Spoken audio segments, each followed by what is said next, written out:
Good morning. Here's the latest from the market open. The FTSE 100 opened unchanged at 10,901.09. Across Europe, the Euronext 100 edged 0.01% lower, while Germany's DAX gained 0.03% as investors continue to monitor uncertainties surrounding the Strait of Hormuz and upcoming US inflation data. Overnight in the US, the Nasdaq closed at 26,690.62, while the S&P 500 also advanced to 7,757.64. In company news, financial technology group Plus 500 delivered record first-half results, supported by stronger customer activity, and announced further dividends and share buybacks.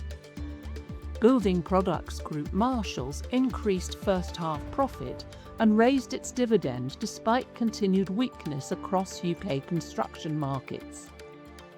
Against sterling, the US dollar, euro and Japanese yen strengthened marginally, while the Swiss franc and Australian dollar weakened slightly. Bitcoin rose.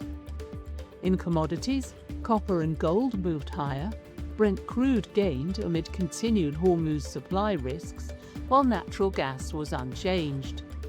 That's your market open. I'm Fiona Craig. Have a great Monday.